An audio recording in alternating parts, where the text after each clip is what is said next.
live. Good evening, community, and welcome to General Council for this Tuesday, July 28th at 6 p.m. Thank you for joining us. I'm Elena Venevri, and I'll be your chairperson for this evening. Sherry Lynn is away. We'll start with an attendance roll call. Over with Amos, he likes to be first. Scano Svoguego, Amos Key Jr. Carrie Bombury. Sago, Audrey Paulus Bombury. Dean Hill. Greg Fraser. Scano, Melba Thomas. Cynthia Jameson. Not seeing any counselors joining us online. We have regrets from Dale and Sherry Lynn, and hopefully the others will join us momentarily. Number 2 on the agenda is community acknowledgements. I look at that as a moment of reflection and to send our good thoughts to community members who are in need of them. So if we could have just a moment to think about them.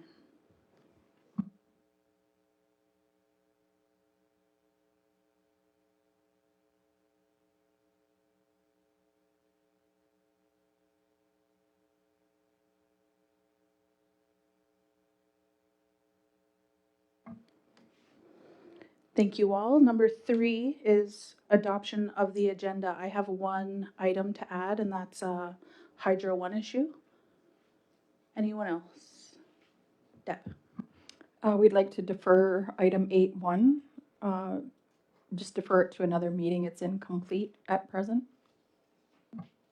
Okay, deferring 8.1. I believe that's incomplete information. Okay. Greg? I have one addition concerning the evacuees, Niagara Falls. Amos? I want to defer my report from well-being from last Friday. I don't have the minutes yet. I'll report next time. Defer the report for well-being, yeah? Okay. Yeah, from last Friday. That's 10-2 for the record. Yes, ma'am. I want to do for education as well. We don't have minutes. Okay. Until next meeting. No minutes available for the committees. So we're deferring 10-1 as well. So all of 10. We had a good meeting, though. Okay. With those additions and deferrals, is there a mover for the agenda?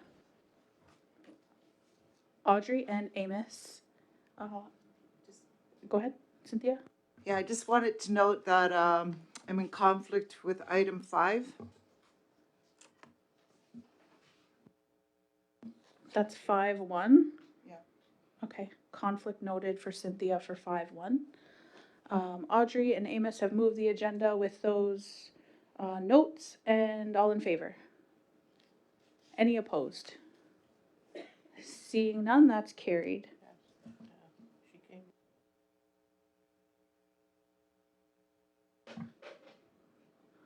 We're almost a full house now. Hazel and Helen have joined us.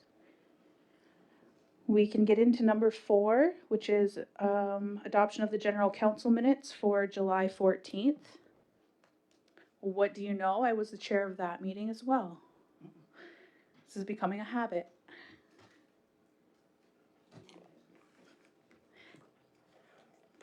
Anybody prepared to move on the agenda, or sorry, the minutes for July 14th? I'll move. Carrie will move.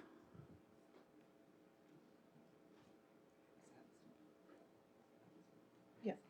I'll second. Melba will second. All in favor? Any opposed? Any questions? Seeing none, carried. So that takes us into our delegations and presentations. We have 2. The first being Kara McLeod, and she's here representing Black Eye Boxing Support. Kara, welcome. Yeah, come to the center.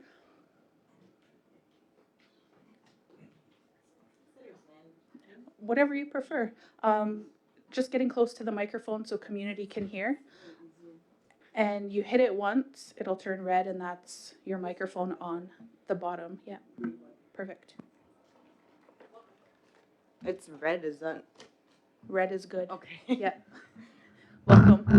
If you want to introduce yourself and your Yeah, group. okay. So I got a letter to go along. I know you all should have been provided with a letter that that wasn't meant to go out yet. It was just a draft. So I'll go over my letter quickly. It just introduces myself and also why I feel like just really quickly, we're here today, Brantford Black Eye Boxing Club, to ask for support because we have a large number of our members from Six Nations and like other surrounding communities too. So we're having an upcoming event. So we're asking for assistance for bus transportation from Michigan to the venue and back after it concludes, and help with tickets. But I'll get into that part later. I just wanted to give you a quick idea of why we're here. So, Tego Kwekwe, I'd like to begin with an introduction of myself. I am Kara McLeod. I'm a Mohawk of Six Nations, the Grand River Territory from my mother's side, and Ojibwe from the Ashingniming First Nation from my father's side. I was raised in Six Nations, and while moving away at times for education and work, I returned and remain here to this day. I attended OMSK and JC Hill for elementary, went on to BCI for high school, where I graduated on honor roll. So in addition to that, I went on to graduate from university with honors in Indigenous Studies and minor in psychology. I also attended Six Nations Unguwana Ganjokwa for 2 years, so it's just across the way, where I studied their adult Mohawk language program. Lastly, I am a member of Longhouse here, the Mohawk Longhouse, and I have a 4-year-old son who attends the Everlasting Tree School. So in terms of my professional career, I served Laxwell First Nation for just shy of 5 years as a police constable, where I carried out several roles within Ogodenidao, but primarily as a frontline family worker. For the past 5 years, I've also been a coach, content provider with Connected North, which provides Indigenous remote youth in Northern Canada access to meaningful engagement and education and various learning opportunities that they otherwise would not have. Like, for example, some of my classes were in Nunavut and the Yukon. So I wholeheartedly attribute much of my life's accomplishments to being involved in boxing. Admittedly, I was a very wild child, but boxing was a huge factor that kept me in check. I've been involved with the Brantford Black Eye Boxing Club and the boxing community for approximately 24 years now. I have been an amateur fighter, professional fighter, volunteer, and coach since being introduced to the sport. Boxing instills a hard work ethic, dedication, and accountability. The list goes on from just the mental and physical aspects. It also serves as a conduit for the mental and spiritual side for myself. Time and time again, it served me in unleashing pent-up energy, allowing me to process life events and view them from a different perspective. Our traditions tell us that we are to be dedicated to our kinship and view our entire community as extended family, a system to raise children. My reason for speaking before you today is to attempt to aid your understanding in how deeply this sport can positively affect Indigenous youth's lives. I hope my words have helped you in your understanding as to why events like these, like the one I'm going to be going into, are detrimental to our youth. I honestly would hate to contemplate where I may have ended up in life were it not for the sport. So I hope you choose to extend a hand to Black Eye's request today. Okay, so that's my introduction. The lady that sits to my left is Ava Fenton. She's the 3-time provincial champion and the former national champion for boxing. She's from Six Nations, resides in Brantford. You can talk a little bit about yourself, more. Hi, I'm Ava. I'm Tuscarora. I'm known as the Tuscarora Warrior. I've been boxing for 4 years now. I'm 17 years old. I am the 3-time provincial champion, former national champion, and I'll be main event on Rise Up card. So this Rise Up card is going to be held, this is the second one. It's going to be held at the Brantford Curling Club, that's in West Brant. So that is going to be on, is it the 8th? I can't see it. Okay, August 8th. So we have 7 Indigenous boxers on the card so far. 4 of them are from Six Nations and are in attendance with us as well. We have Jasper Pitawanakwat, Levi, sorry, what's his? Levon, no, your last name. Thomas, and his brother, Hendrix Thomas, and Aiden, sorry, your last name? Hill. So they're all from Six Nations and currently reside here. They're on the card. They're matched up, ready to go. So as for the card itself, we this is the second one. It's going to be an annual event. The one next year, I'm already in talks with having it on Six Nation territory. So this event itself is to honor First Nations peoples and surrounding communities, neighboring communities. So if you are familiar with Logan Stotts, he's like, I think he's from Six Nations, is he not? Yeah. So he's going to be opening with one of his songs. I believe it is called Rise Up, and that's what the event is called. Then we also have 4 traditional dancers that are going to be doing their thing either at intermission or before the show. So it's going to be heavily focused, or there's like a heavy Native focus. One of our past, when I competed professionally, Carl Hess, he's another member. He fought professionally as well, but his mother actually created gifts for every fighter, the winner and the loser for every single fight. She made tiny little dream catchers and headdresses for the winner and loser. What else am I forgetting stuff about that? So we had we're here asking the chief and council to purchase 25 tickets is what we're asking. We came with more if they would like more. But so the tickets are around 25 a piece, but if you were to buy the 25, they would sell it for 20 a piece. There has already been another a company or organization that donated 25 as well once they heard what we were doing, we were attempting to do with Six Nations. So they're matching what we're asking from Six Nations today. So those 50 tickets would go together, and we aren't exactly clear on how we would distribute these tickets among Six Nations.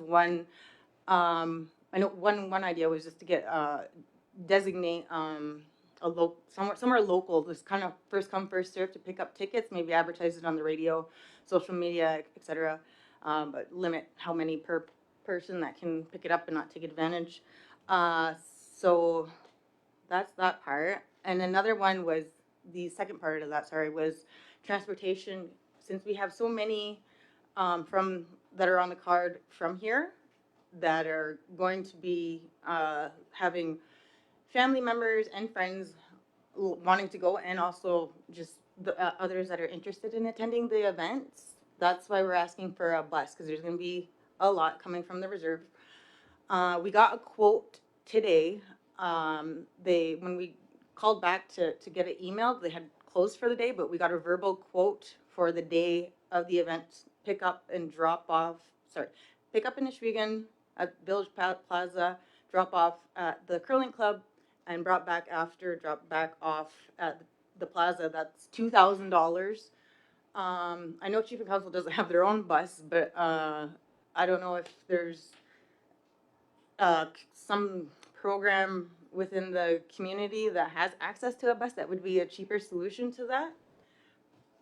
But that's where we're at today. I think that can. Does anybody have any questions? That it's things I might have missed. I appreciate that presentation. That's an exciting thing for all of you guys. If I could just say that I believe that that's a $2,500 ask total. Yes. tickets plus the bus. Yeah. Just for council's information. Any questions for Kara? Helen, go ahead. I don't have a question, but I have a comment. It's weird that you're here because I just watched a movie where this girl boxes. Oh, I can't think of her. Hillary, it was Clint Eastwood anyway. Oh yeah, Hillary Swank. Yeah, I just watched that and I thought, man, we should have boxing here because my father-in-law back in the day, Herschel Miller, he used to have a boxing club. He used to run it out of the old community hall back when it used to be over there. Uh-huh. And he had a boxing club, and there was a lot of people, a lot of the kids participated, and they really liked it. I did a tally that one night, just within the last few weeks. I counted 11 of them up, like I don't, not all from Six Nations, but at least Native that were Yeah. in the club all at one time. So there's a large number of First Nation members. Yeah. So it's a good idea. I really like it. Okay. Any other questions, comments? Seeing none, very much appreciate your presentation. Is there Audrey? I'd like to make a motion. I'd like to make a motion for $3,000 for this club because it's very worthwhile, and I do believe that sports is the answer for a lot of problems, and it really helps them keep fit as well as keeps them on the right path. Yeah. Keep fit and have fun. So $3,000. Is there a seconder to Audrey's motion? Dean with a question. Go ahead. I'll second with a question. I just want to ask Deb, I know the event's going to be really soon, but is there any way that would be able to see what we can do when it comes to transportation? Like, I understand the logistics behind the insurance costs and the waivers, because I'm assuming it's under 18 and stuff like that as well, but it might just save money versus getting the bus itself. But I don't know how quick of a turnaround that can happen. So I'm in favor of the motion and what we do, but I would like us to explore our own options for transportation versus it just being completely given out route. Thanks.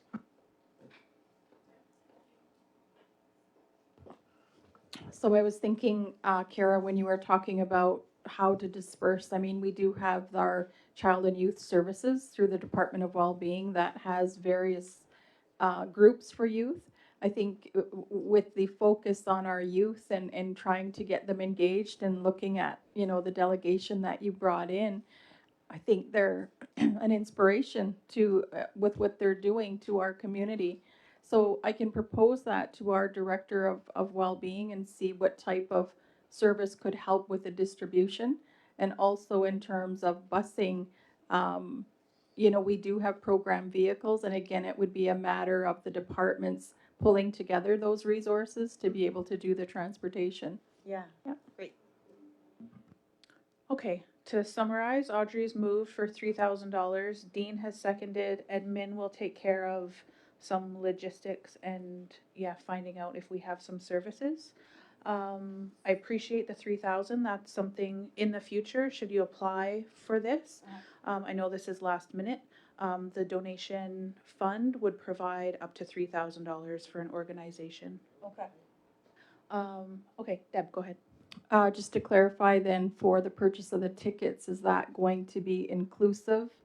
Like, are we approving the 3,000 to go as part of the purchasing of the tickets, or how is that Because going I to did come work? with like I said, the 50 extra tickets, 25 I was asking Six Nations to assist with, and I came with an extra 25 just in case they would like more. So yeah, that's what I'm unclear with. Would you like I said, the bus was 2,000, meaning there's extra 1,000 left. Would you like the full 50 tickets? That would be 3,000. Audrey's Yeah. shaking her head yes. Dean? Okay. I just wanted to be crystal clear. Dean agrees. Okay, so is that all the questions and concerns? All in favor? Sorry, Tia? Okay, all in favor? Any opposed? And Cynthia's noting her conflict. That's carried and waive second reading. Moved by Audrey, second by Dean. All in favor? Any opposed? Cynthia's conflict as well. And carried. Thank you so much. and that's very exciting. Good luck to all of Thank you. you so much. And where do I leave the tickets? Or like, how do I, what do I do now? Deb will, where's Shirley? Jennifer will take them right back here. Okay, hold on, I got them.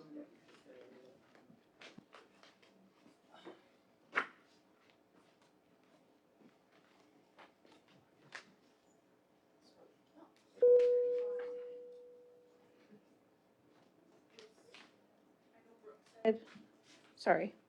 Our next presentation delegation is supposed to be virtual. Um, do we have Erin Green available?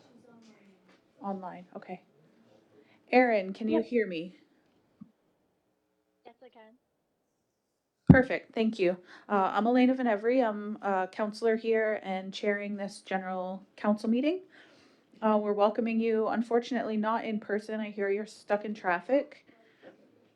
For council and communities' interest, this is Erin Green, Ontario Government NDP Party. So Erin, you're here to ask for permission to set up at Veterans Park for community education and survey.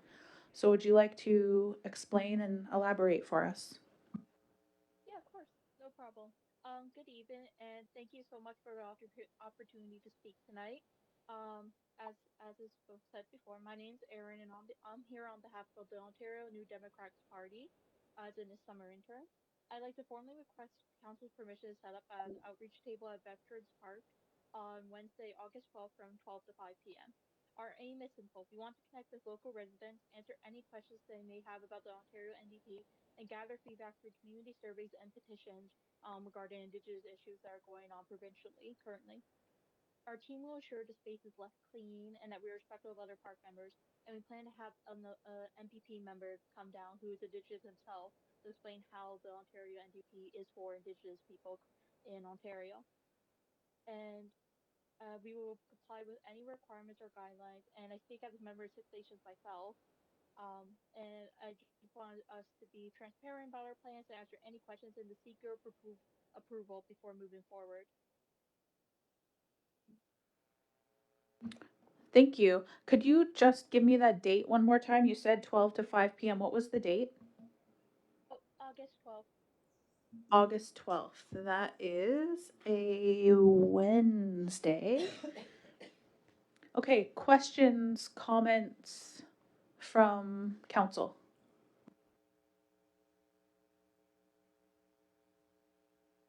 We'll go Helen and then Leslie. Yeah, I have a hard time hearing because I can't see your face, but I don't know why I have to see your face to hear. But what is the survey going to be about? It's mostly just to get names regarding how help people with current petitions that are going on, like with the wildfires going on in up in north up in Thunder Bay, as well as like to also to just like work on some petitions as well, and mostly just like get like a general like idea of who in community is interested in the Ontario NDP and learning more about them. She's sorry, Helen. It's difficult to hear sometimes online, Erin. So if I could just potentially summarize your ask, you'd like to visit Six Nations and set up at Veterans Park on Wednesday, August 12th from 12 until 5 p.m. You would be bringing another NDP party member who is either from Six Nations or Indigenous, and you're hoping to, I guess, solicit opinions from members about community issues, provincial issues, I would imagine, and inform them of the NDP party. Is that accurate? Yes, that's correct. Okay, Leslie, go ahead. Hi, Erin. My name is Leslie Green, and I'm just going to ask you a couple questions. Is this questionnaire that you're doing, is that in lieu of Prime Minister Carney having called elections in 3 different regions and partly in Ontario, I think, and one maybe in Quebec, is it? I'm not too sure about Quebec just because I work provincially in just Ontario. We are not connected with the federal government. Um, and it's yeah. Could you repeat that again? Sorry. Did you want me to repeat that again? Yes, yes, please. Okay, Carney has announced that there'll be re-elections for 3 different regions, and I'm asking if your reason for this survey is like sort of in lieu of that, like to support that that election. Um, this is not quite. This is more so towards me as an intern for my it's for a project I'm doing over part of my internship, and it's my goal for my project is to engage more with the Six Nations community members. Thanks, Erin. Deb has a question. Hi, Erin. For Six Nations, when it comes to the surveying of our people, we do have a ethics committee that looks at any type of request to survey our community for feedback. I'm thinking that we need to connect you with Rachel Venivri, who's the executive director of our data analytics and insights department, to put your request there first. We just want to ensure that any type of surveys of the people of Six Nations is reviewed by our ethics committee. I realize this is a project, and we often get requests from people who are engaged in projects, whether it's students or whatnot. But in order to protect the interests of our community members, I think it's important that you engage with that department to clearly state the objectives of your project. Okay. Mhm. Okay, with that being said, Erin, I thank you for joining us. It's unfortunate we couldn't have seen you in person. Sorry, Helen? Oh, Helen's got one more question. Who's the other person coming with you? It will most likely be volunteers of whoever, because we plan to have like a posting of people who sign up and volunteer come down. There most likely will be other interns, young people like myself, and it will most likely be my regional organizer and part of the NDP, and yeah. Okay, so I'm sure the ethics committee would be glad to review all of your information and hopefully get back to you in enough time for that to work for your schedule. So we'll defer and you'll hear from administration, Erin. Okay. Mhm. Thank you so much. Could we, do you need Tia to accept his information or no? Okay. Move to accept as information Carrie and second by Melba. All in favor? Any opposed? Seeing none. Thank you so much. Thanks, Erin. Have a good night. You too.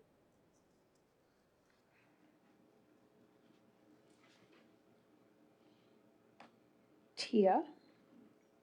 We did waive second reading on 5-1. Do we need that on 5-2? Accept as information? No. Okay. So we'll move along to 6, or maybe not. That's Chief's updates. We'll defer that. Linda? Yes. If that's okay with council. And number 7, Deb. CEO updates. So I have 3 different topics that I'd like to announce tonight.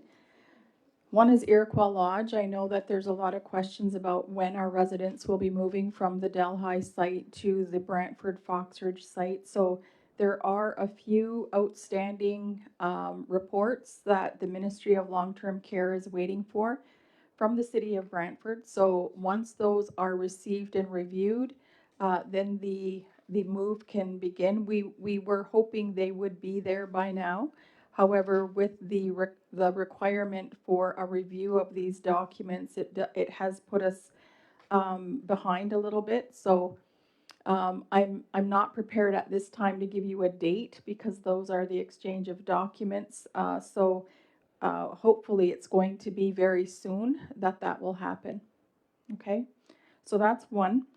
I also just wanted to bring you some information, some statistics. I know that with the recent heat wave that occurred in this area in July, there was the need to open cooling centers.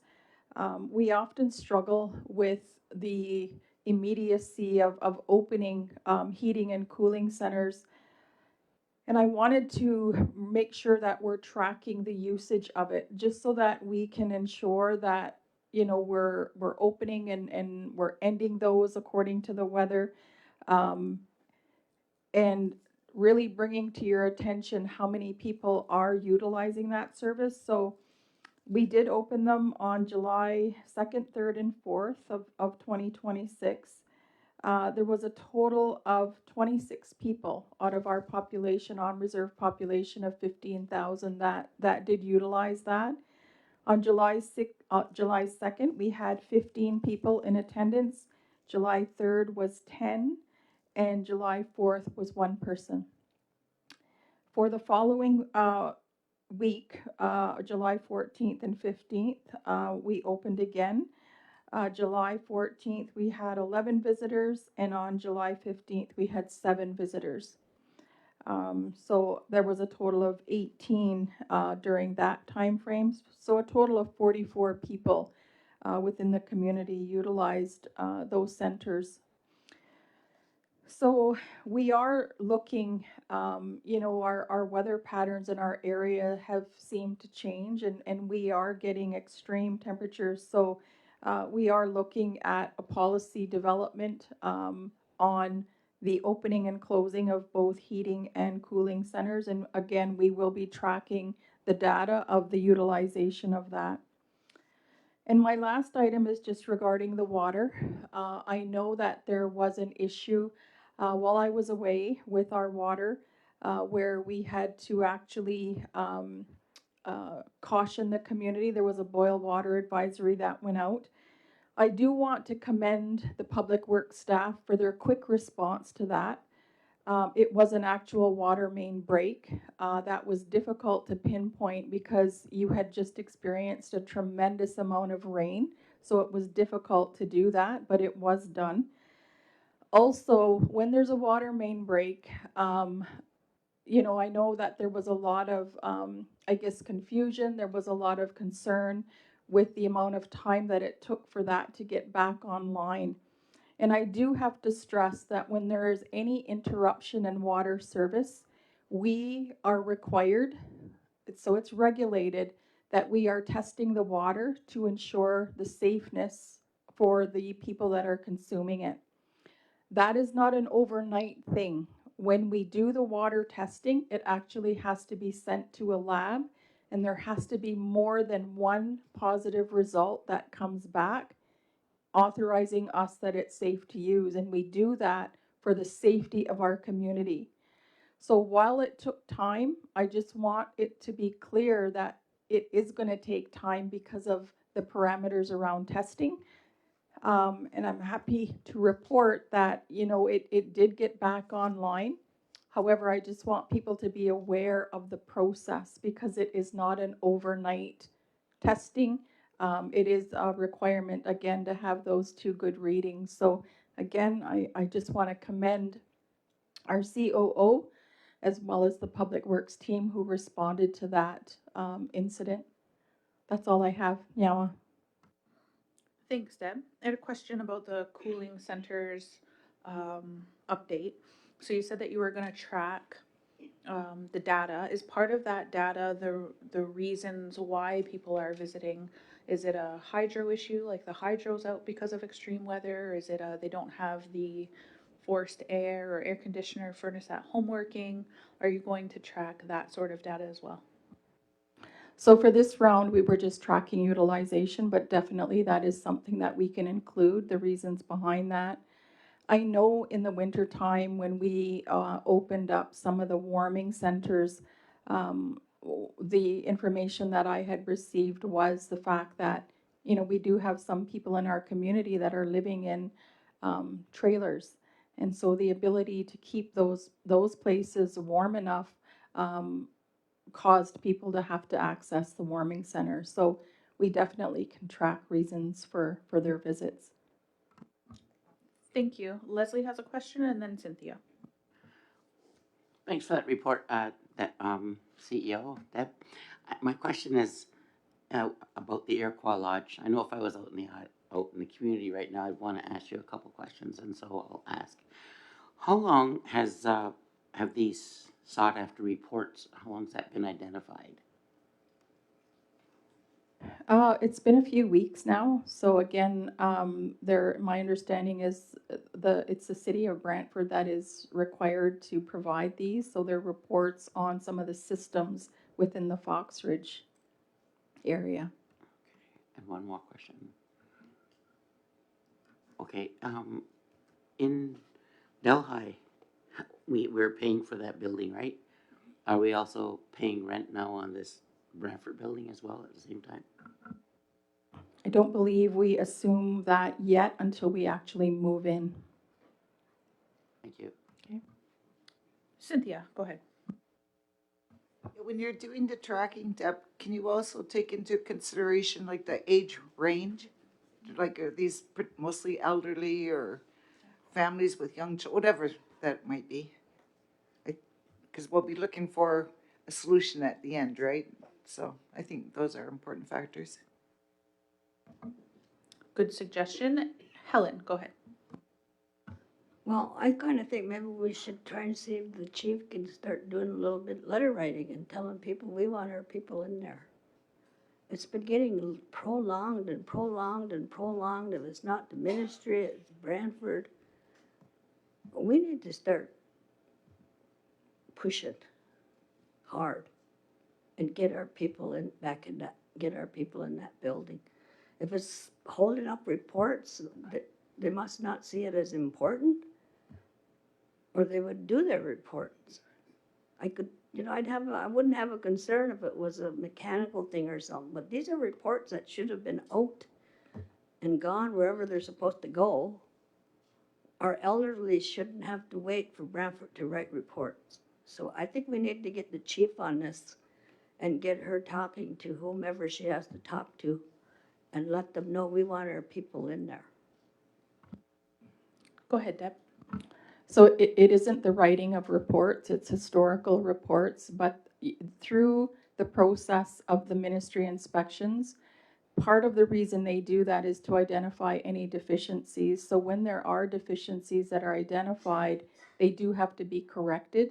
And then the ministry will come back to recheck and make sure that those deficiencies have been corrected. So that is also part of the problem. Not problem, but it's part of the process. And so we want to make sure that when the people move in, they're moving into a facility that is going to operate optimally for when they're in there, so we're not running into issues once they move. Thank you, Deb. Any other questions, comments, concerns before we accept as information the CEO update? Amos, go ahead. Yeah, we had a conversation this morning. The 44 people that attended our cooling centers, right? I guess if we're going to gather data next time we meet with them is find out whether they have a family member that could help as well. Because if we're a community and we're a community of love, I would say, then a lot of times the onus is on the family to check in on their family. And I think that shouldn't be an excuse. I mean, family needs to still stand up for family. They should check in on their seniors or whoever needs help. So I guess if we can gather that and find out how many of those 44 were entirely families or how many were individuals who are independent, those are the ones you want to work with that are independent. There are a lot of us who have family that can help us as well. I mean, I don't think my family is any different, but my niece's cooling system went down right in the middle of all of this. And we gathered all of our energy and took air conditioners over to help. But that's family. That's what we do. We do that best. So I just wanted to acknowledge that and say that to the community. Make sure you look out for your loved ones and your family in these kinds of incidents. So I know there are some people who are independent. I'm as independent as anybody else. But I like it when family come and help me or when I go and help family. So I think we need to be cognizant of that as well. That it's the onus is on us too if we're going to be keeping that as part of our moral imperative to help our people. Yeah. Yeah, that does certainly support the community mindset. Okay, mover to accept Deb's update as information, moved by Audrey, seconded by Leslie, all in favor? Any opposed? Seeing none, thank you so much. We have, at the beginning of this meeting, we have deferred 8.1 due to missing information that will be rectified and brought back. So 8.2 is the Indian Oil and Gas representative. This is a recommendation coming from the Built Environment Climate Adaptation Lands and Membership Committee. It was moved by Hazel Johnson and seconded by Elena Venevri. Shirley, because I'm chairing this meeting and I moved this recommendation to council, should we get another seconder for it? Okay, so we'll require another seconder for this. But essentially, it is to appoint Sarah Curley-Smith, who is the Senior Manager of Environment, as the Indian Oil and Gas SNGR representative, and that needs to happen through a long-form band council resolution. Helen, go ahead. Helen will second, so that would be moved by Hazel Johnson and seconded by Helen Miller. Anybody have any questions or concerns about this? Okay, all in favor? I have a question. Leslie has a question.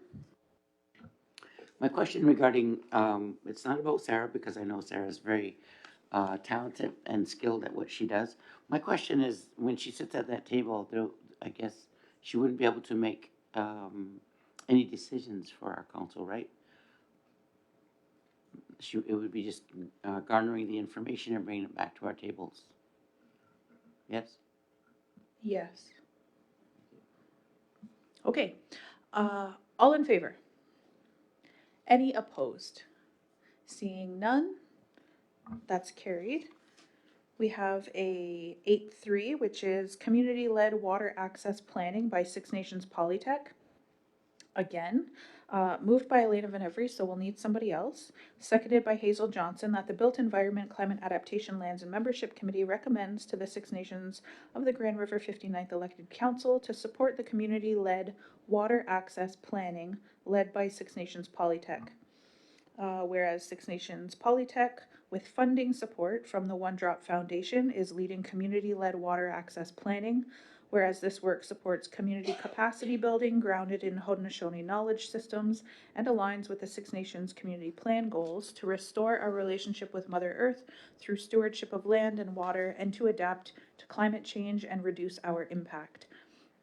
Whereas the Six Nations Environment Department, whose mandate is to provide environmental leadership and to protect, restore, and sustain the natural environment for current and future generations, has been collaborating with SNP to address departmental capacity challenges and may be required to engage in a supporting capacity during this exploratory phase. Therefore, be it resolved that the Six Nations of the Grand River 59th Elected Council provide support for Six Nations Polytech and the One Drop Foundation to continue the community-led water access planning process. Questions? Audrey? And then Amos. Yes, on the second to last paragraph, what is meant by supporting capacity? Is that funding, finance, and if so, how much? Or is it letter writing, or what kind of support? No funding. If I recall, I don't have that in front of me, but if I recall, Sarah's going to be collaborating with them around the community. So what I believe it's One Drop that is providing the lab, and Sarah will have access to that lab. So they would be collaborating, I guess, mostly in information sharing, but no funding was requested from Six Nations. Yes, Chair, I would like to know, is there a duration for this, a start date, end date? And secondly, is there going to be a report presented to the community? I believe that Sarah talked about reporting that back to committee, but I don't know if there was a start and an end date. Deb, do you recall?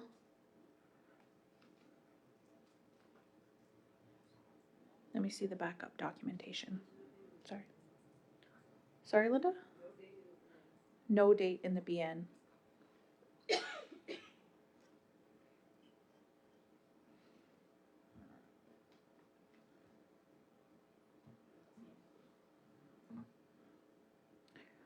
We can certainly bring it back if that's something that we need to wait for.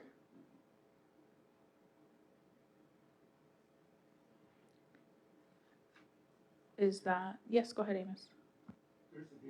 June 1st and the BN, but is that when it was written, or is it the beginning of the project? June 1st, it says date, June 1st? Signed off on. Yeah. That date?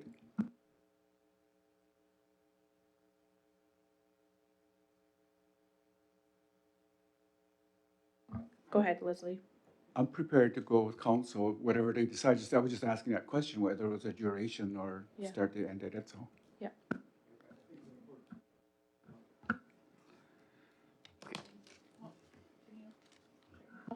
Thanks.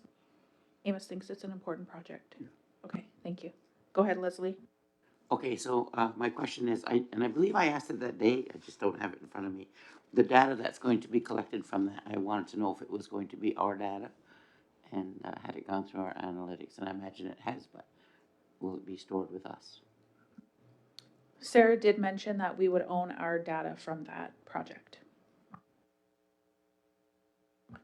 So what is council's preference? We can bring it back so it's not left open-ended.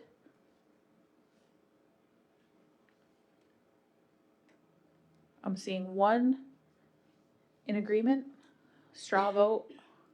Amos, bring it back. All others, yes? Okay, perfect. We'll send that back to BCOM or just to Sarah, and then I guess it could come back to full council, so we're not holding things up. Okay, moving on. That's it for 8. So I guess we would need then a second reading just on 2, which is the Indian Oil and Gas representative. Someone to move second reading for 8-2, sorry. Moved by Audrey, second by Amos. All in favor? Any opposed? Seeing none. Thank you. Number 9 is a recommendation from Finance Committee. So 9-1 is moved by Dale, seconded by Amos, that the Finance Committee recommends to the Six Nations of the Grand River 59th Elected Council the following. Whereas completion of the First Nations Financial Management Board certification process will position Six Nations to access one of the most competitive sources of long-term financing available to First Nations in Canada, strengthening the nation's ability to pursue transformative economic development opportunities that generate sustainable wealth for current and future generations. Therefore, be it resolved that the Six Nations of the Grand River 59th Elected Council authorize the following. 1. Approve the commencement of the First Nations Financial Management Board certification process. 2. Direct administration to work collaboratively with the Finance Committee and the First Nations Financial Management Board to develop a financial administration law for the community and council's consideration. 3. Administration will provide regular updates on the development of the financial administration law to the SNGR Finance Committee. And 4. Direct that every reasonable effort be made to complete the certification process during the current council term. Questions? Comments? Cynthia, go ahead. I just, not sure if council as a whole, except for our committee, is aware of the lead up to this. That is, we did report the finance committee that one of the priority items our committee was going to work on was putting together a Six Nations financial law. And what had led up to that was our awareness that our multi-year agreement had been extended by 2 years, so it would go to, was it 27? It was supposed to end in 25, then 27 or 28. So being aware of that, we were looking at what are the options for other funding agreements. As you are aware, the multi-year that we're in now, the comprehensive funding arrangement, does not have, I was so surprised, indexing. Without going into weeds of why was that chosen, I don't know, but it doesn't have indexing, which means percentage increases overall, doesn't have that. So we were looking at what is out there available to us. By and large, it seems what would be available is what's called a new fiscal Relations Act grant. And that's a 10-year agreement that we were informed. Then we would have flexibility to move items around, et cetera. But part of the requirement for this 10-year grant was that we put together our own finance law and get certified. That is, we would have to, through this law, demonstrate that we've got all the cautionary sections in there to ensure everything runs smoothly. And that would be also have to be presented to the community. That's what started us on this. And then more recently, we became aware of this certification process. It would be of this law. Then we would be, as it states there, entitled to, like other First Nations who have done this, to lower interest loans. I just want to give you that background. Like, it's not like we suddenly jumped over to here. There was a whole process going on. I appreciate that. You're very good at summarizing things. Greg has a question. Yeah, I just had a question on terms of the First Nations Management Board and Management Authority. I believe that the reason that they can borrow money at a lower rate is they get into the bond market. One of the things too is that I know over 300 First Nations are applying for certification if they have not got it already. I think about 70 or 80 of them are sort of involved in that. My question is that, and you'll further discuss this because I like this, the way it's set up, is that you're going to do further investigation in terms of the certification process and to see how First Nations are tied into the asset and how the asset, it is tied into the financial, I guess, operations of First Nations. But that was just a question that I had in terms, and I think it'll be borne out in actually your recommendations here. So that was just a question that I had. Yeah, the Finance Committee has been for almost since its inception doing some due diligence on this issue. So we've heard from several communities and their leadership, some economic development people. So, and now with Donna's entry into the conversation, she has a lot of experience with communities getting certified, what that looks like, how long that process is. I don't know if you have anything to add, Donna? Share the wealth, Don. Sure, please.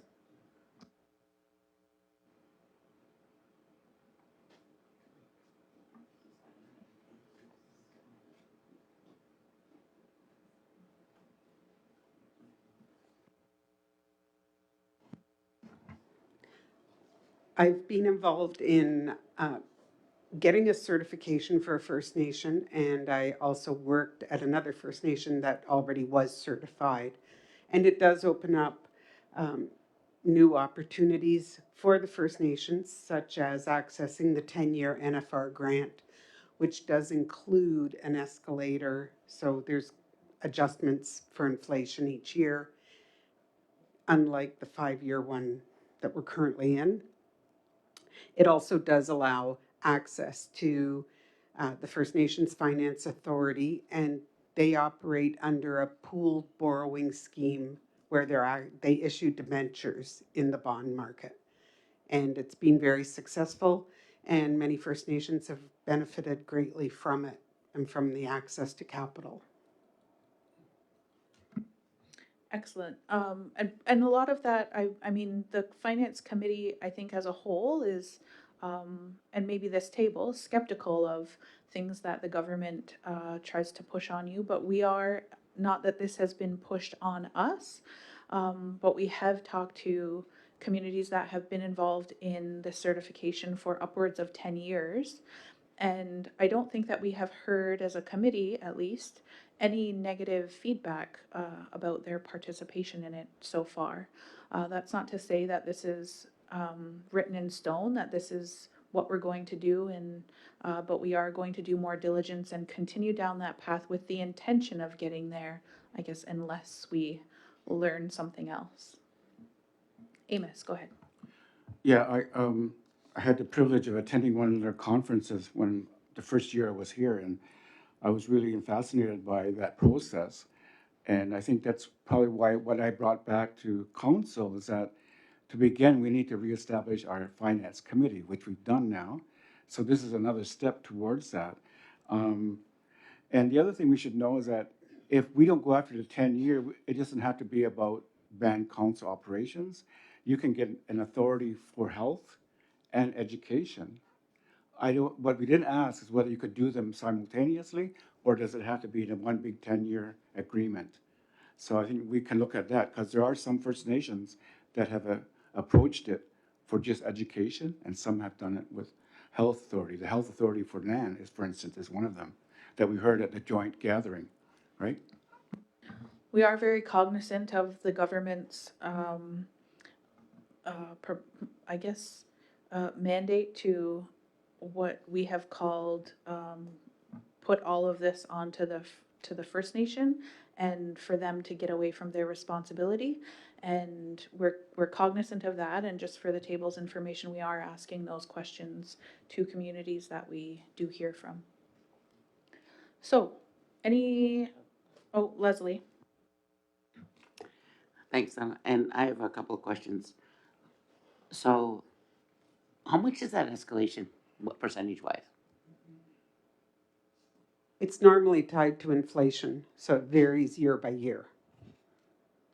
Okay, so it's sort of very low, right? It's a cost of living escalation, generally. Okay, so follow up here. So if we were to go with this, does it reduce the report writing? Or does it increase it? The funds that are received within the actual grant are subject to less reporting, but it doesn't mean that First Nations can't still apply for and receive funding for program-specific things. And so the reporting would not change for that. Amos. I just wanted to mention that I appreciate the research and looking into what is available to First Nations. Thanks. Yeah, I think with Donna with us being with us now, I think that's going to be a good, make it a little bit more advantageous for us to understand, and she can coach us. But I think what I liked about it, Chair, was the flexibility that they shared with us with the fiscal responsibility, that we can change if we have to, or pivot if we have to, without having to go through a whole band council resolution and whatever else that they need. So the flexibility seems, the onus is on us to be diligent and flexible at the same time. That's what I like about it. And I think part of having the financial law is imperative, and I'm sure that's why they elect to force you into that, if I could use that word, before, so that all of your processes are in place, so that when you do have that freedom to move money around, the community can rely on that law, and everything is going as it should be. Any other questions and comments? Audrey, go ahead. Do you have to change Dale's name as he's absent? Somebody else on that finance committee team? I'll move it, Chair, if you want. If you move it, then we need a seconder. You seconded. I'm sorry. You can Cynthia? switch places if you want, or Cynthia can be number 1. I will do either. Okay. Moved by Cynthia, seconded by Amos. All in favor? Any opposed? Seeing none. Thank you very much. And a waive second reading on that. Thanks, Donna. Moved by Amos, seconded by Cynthia. All in favor? Any opposed? Seeing none. Okay, we have deferred updates from both committees, so all of 10. That leads us to 11, which is the next meeting, August 11th, 2026. Deadline for agenda items is at noon on Tuesday, August 4th. And we'll get into additions to the agenda. We had Elena, Greg, and those were the additions. So Greg, please tell us about the evacuees. Got it. Thank you, Chair. Yes, had the opportunity with the chief to meet Chief Solomon at Lucan. He's the representative of the Fort Hope First Nations. He has close to 1,000 evacuees in Niagara Falls. I believe there are some that may be still coming. And of course, it was a very good, cordial meeting. A lot of information was exchanged. As you know, Fort Hope has its own emergency management system, and that they're trying to instill that within the management of their people in Niagara Falls. I know they had some concerns. I know Chief Hill has taken those concerns into account, and will probably use her contacts to see if she can help in allaying some of those concerns. The other thing too is that they do not know how long they're going to stay, but they did appreciate meeting Six Nations of the Grand River. As you know, they are in our territory. They give a very nice gift to our chief. There is another nation just north of staying north of Toronto, Neskantaga. And Neskantaga, of course, is again, it's just northeast of Pickle Lake. They have over 120 members staying in the area. And of course, the chief has yet to meet their chief, and is going to be planned on meeting them as well. One of the things that they did like is our knowledge of culture. And of course, we were able to get 200 tickets for the powwow for their nations. They were going to be separated over the two nations. And again, I would like to thank a community member who stepped forward to purchase those 200 tickets, knowing that, the plight of these evacuees and the lack of culture being stationed actually in Niagara Falls away from their homeland is very trying on them. So again, they were very appreciative of the fact that this community member, his name is Peter Hill, his family was also involved with the hospice, giving close to, I believe, $100,000 to the hospice. So we do thank him as a concerned community member. His family not only helps our First Nations in some of our endeavors, but also reached out to the First Nations brothers and sisters that have been evacuated because of fire. We do know that 2 communities were lost because of fire, and there is quite a tragic situation with 2 communities. So again, we're going to be reaching out to Neskantaga and see how we can help with their emergency management system. And again, we like to invite them to come visit us. Cultural events like the powwow, they really appreciate, or any other events, whether it's with tourism or any of our cultural sites that we have. And again, they may arrange that for further visits. And to that point, I just would like to congratulate our Chief of Staff, Linda Parker, as her son is featured on Canada, this magazine called Canada's Magazine, as a culinary I guess, aficionado of Haudenosaunee food. And he is in this, and this is a magazine that is distributed across Ontario and Canada.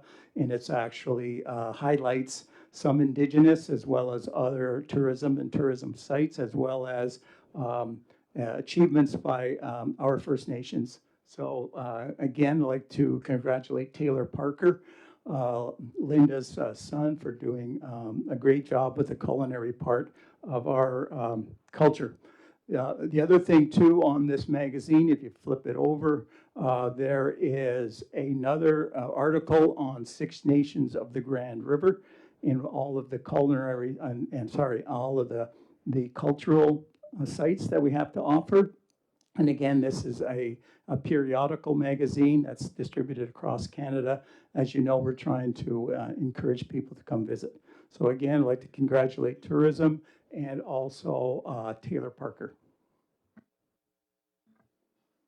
Thanks, Greg. Congratulations, Linda Parker's son.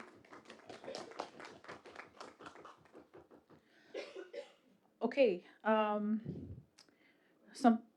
go ahead, Audrey. Yeah, Greg or Deb, if the community wanted to donate to all these First Nations who have experienced all the hardship with fire and loss, where would they donate to? And could that be made known and published someplace? That would be something I'd have to come back to you with, Audrey. I don't know at this point where the donations would come to. I mean, we can definitely reach out to the chief and look at being a site to do that and then turning it over, but we'd have to confirm that with the community first. Amos, go ahead. Yeah, second to that is there a GoFundMe page being set up? Greg, do you know? No, I know that there's going to be further discussions from the chief's office with their chief, with both of those communities, and I'm going to see what further ways we can help. A lot of it has to do with their emergency management system, and if they require any social assistance as well. As you know, they're harbored in Niagara Falls, and it's far from their territory. So yeah, we're going to be looking further into that. Helen? Yeah, in terms of the evacuees, I just seen a post on Facebook today that there's a girl missing in Toronto. She's been missing so far for 3 days. They're looking for her. They can't find her at this point. That's a terrible place to be sending evacuees, Toronto, so. But I guess they didn't have any choice. But yeah, I can't even think of her name. It's her picture and everything is on Facebook.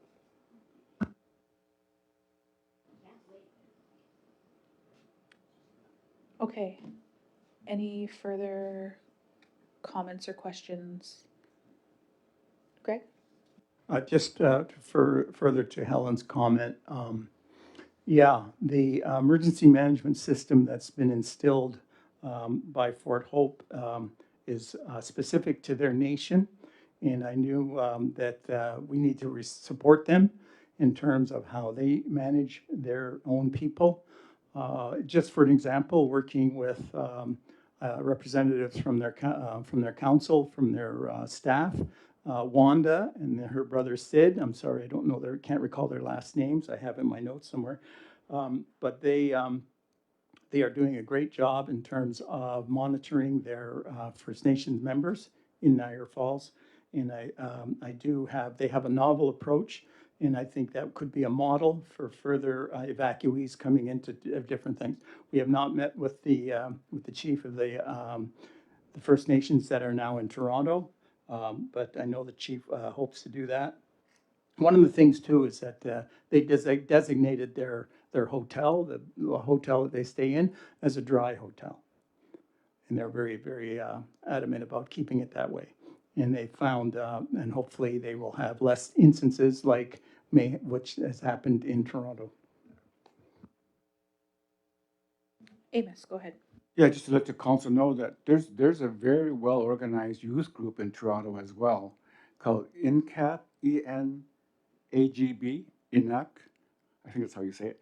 Anyway, it's a well organized group that are of youth And I suggested, well, somebody was asking me some ideas, and I thought, well, if you try to identify this group, they might be able to pair with the youth that's in Toronto and be their mentor or whatever to help them get through Toronto.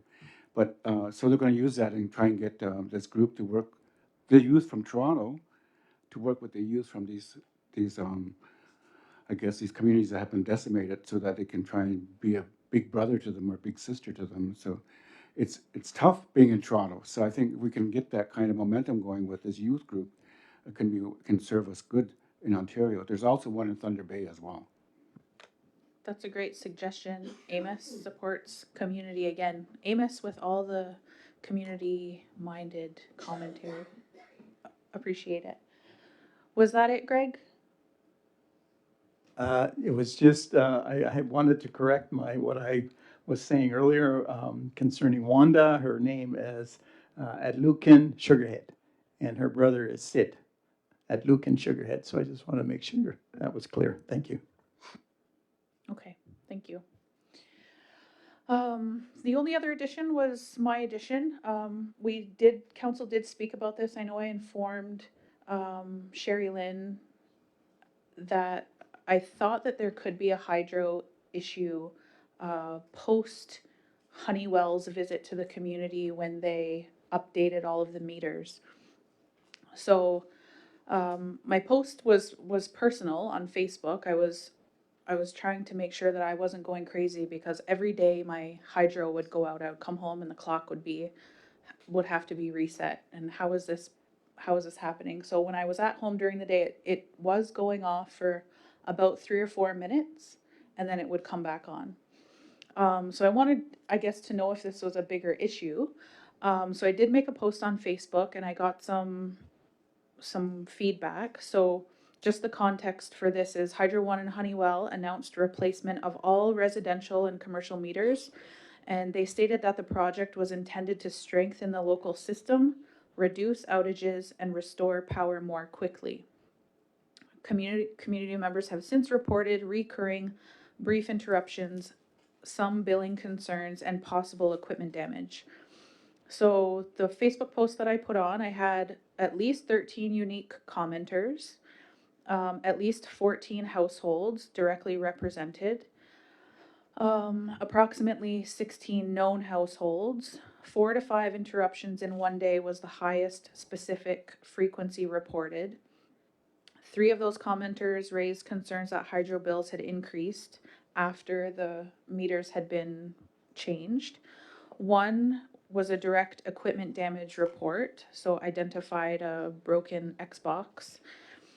And then I think I had identified just that known circumstance. It was some sort of powered appliance that was, because of the flickering, had malfunctioned.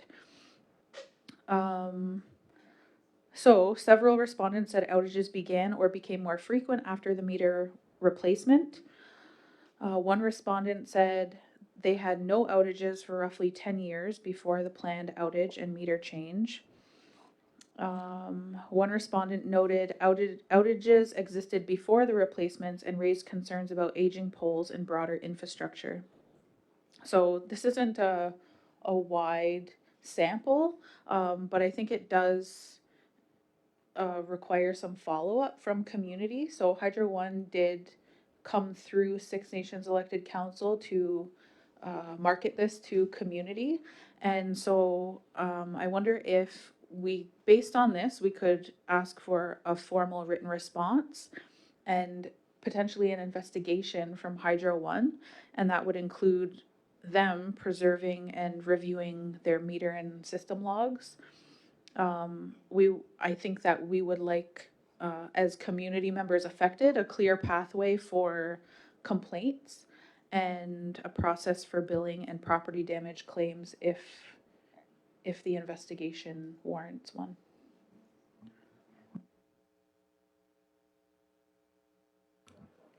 Yeah, so I think it's a good idea based on what you're saying here, that we identify a path where people can bring, if there's any others that are experiencing similar or additional concerns. And then what I can do is work with the chief's office to perhaps bring Hydro One in, and present to them the history of concerns and ask for that in-depth look at what's happening since the meter changeover. Okay, so Amos, go ahead. Yeah, and I think just from family conversations, there's been a noted like that happens, the clock goes out, but then uh, my my nephew who has more technical background than I do says, and when if there's a surge, it just pushes whatever, um, whether it's a stove or fridge, it can actually surge more hydro into it when it stops and comes back on. So we need to be careful of that. I don't know whether, I don't think houses or homes need to have surge protectors, but we need to find out if that causes problems with our appliances as well. Just, when it goes out and comes back on, because there's a surge, right? So I think that's a question we can ask too, Ontario Hydro, whether that can affect our appliances. Okay, Deb's on it, amongst many other things. Okay, that's all for our open agenda this evening. I appreciate anybody tuning in and paying attention to community issues. And if I could have a motion to adjourn to in camera. Moved by Audrey, seconded by Amos. All in favor? Any opposed? Seeing none, thank you so much. Thank you, council. Thank you, community. Good night.